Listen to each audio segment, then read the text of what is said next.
বৈশাখ মাস চলাকালীন ভুলেও খাবেন না এই একটি সবজি, না হলে সারা বছর রোগ জ্বালায় ভুগবেন এবং অর্থ সংকটেও পড়তে পারেন।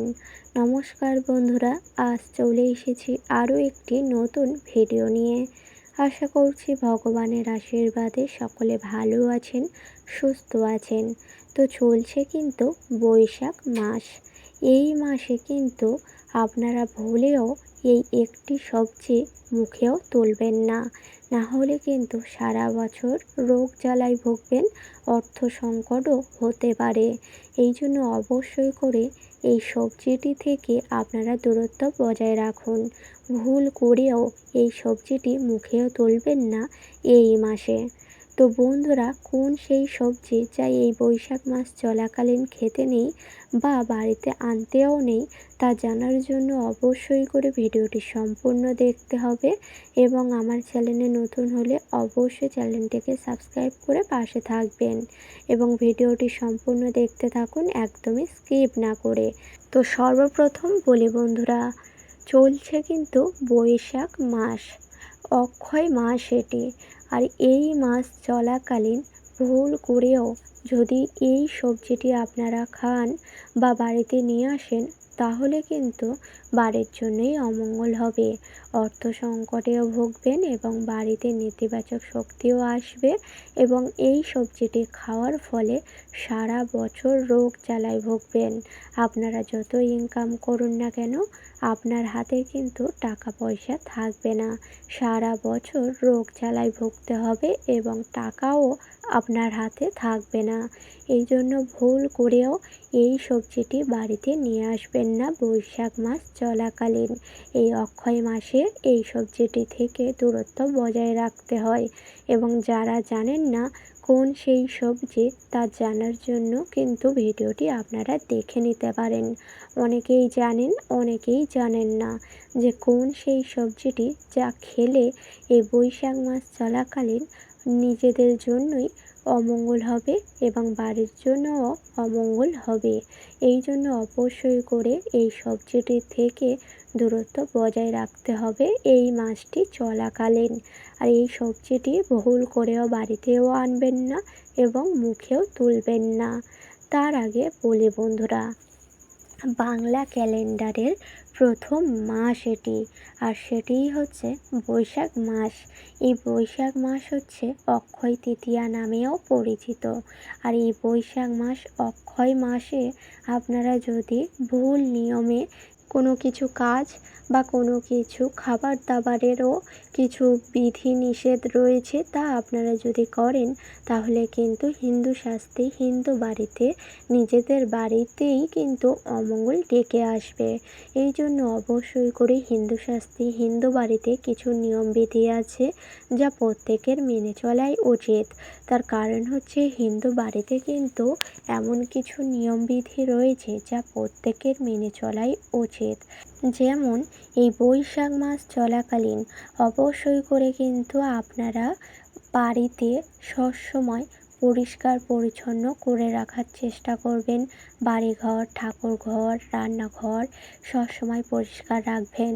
তার কারণ হচ্ছে অক্ষয় মাসে বাড়িতে যত সুন্দরভাবে রাখতে পারবেন এবং পরিষ্কার পরিচ্ছন্ন করে রাখতে পারবেন, ততই কিন্তু বাড়ির জন্য মঙ্গল। আপনারা যদি সদর দরজা, তুলসী তলা, বাড়ির ঘর, রান্নাঘর, ঠাকুরঘর এগুলি যদি আপনারা অপরিষ্কার করে রাখেন, তাহলে কিন্তু এই অক্ষয় মাসে মা লক্ষ্মী গৃহ থেকে চলে যাবে এবং বাড়িতে অর্থ সংকটে ভুগতে হবে। এই জন্য বাড়ির মঙ্গলের জন্য এই নিয়মবিধিগুলি অবশ্যই মেনে চলাই উচিত। তার কারণ হচ্ছে হিন্দু শাস্ত্রে হিন্দু বাড়িতে এই নিয়মবিধি অবশ্যই করে মেনে চলাই উচিত, না হলে মা লক্ষ্মী অসন্তুষ্ট হবেন এবং গৃহ থেকে সারা জীবনের মতো চলে যেতে পারে। এই জন্য অবশ্যই করে এই নিয়মবিধিগুলি মেনে চলবেন। বাড়িঘর পরিষ্কার রাখবেন, সকাল সকাল ঘুম থেকে উঠবেন, সকালের পূজা সম্পূর্ণ করবেন, সন্ধ্যার আরতি সম্পূর্ণ করবেন এবং বাড়িতে সবসময় পূজা আরাধনা করবেন। এই নিয়মগুলি অবশ্যই মেনে চলবেন এবং তার সাথে সাথে অবশ্যই করে খাবারের দিকটাও খেয়াল রাখতে হবে। তার কারণ হচ্ছে অক্ষয় মাসে কিছু বর্জ্য জাতীয় খাবার খেতে নেই বা গ্রহণ করতে নেই। ঠিকই শুনেছেন। তার মধ্যে এমন কটি সবজি রয়েছে যা ভুল করেও এই অক্ষয় মাসে বাড়িতে আনা এবং তার সাথে সাথে খাওয়া একদমই উচিত নয় বলেই মনে করা হয়। তারপরেও যদি এই খাবারগুলি আপনারা খান তাহলে কিন্তু আপনাদের জন্যই ক্ষতি হবে এবং সারা বছর রোগ জ্বালায় ভুগতে হবে। এই জন্য আপনারা কিন্তু অবশ্যই এই সবজিগুলি থেকে দূরত্ব বজায় রাখবেন এই মাসটি চলাকালীন। সর্বপ্রথম যেই সবজিটি বাড়িতে আনবেন না বা মুখেও তুলবেন না সেটি হচ্ছে বেগুন। এই মাস চলাকালীন বেগুন ভুল করেও বাড়িতে আনবেন না বা মুখেও তুলবেন না। এবং দ্বিতীয় যেই জিনিসটি হচ্ছে সেটি হচ্ছে শিম। হ্যাঁ বন্ধুরা, ঠিকই শুনেছেন। শিম এই সবজিটিও বাড়িতে আনা উচিত নয় এই মাস চলাকালীন।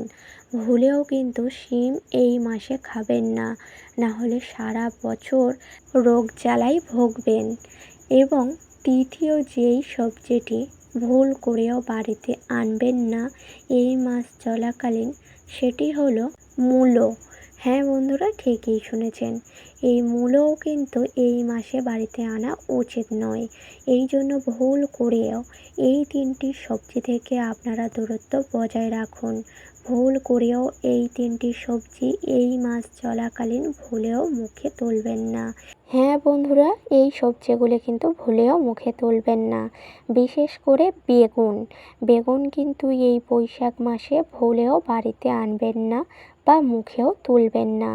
এই বেগুন কিন্তু বাড়িতে যদি আনেন বা আপনারা যদি মুখে তোলেন তাহলে রোগ জ্বালায় ভুগবেন, অর্থ সংকটেও ভুগতে পারেন। তো বন্ধুরা, এই হলো সেই সবজিটি যা ভুলেও মুখে তুলবেন না, আর সেটি হচ্ছে বেগুন। তো বন্ধুরা, আশা করছি বোঝাতে পারলাম। এই সবজিটি বাড়িতে ভুলেও আনবেন না এই মাস চলাকালীন। তো আশা করছি ভিডিওটি সম্পূর্ণ বোঝাতে পারলাম।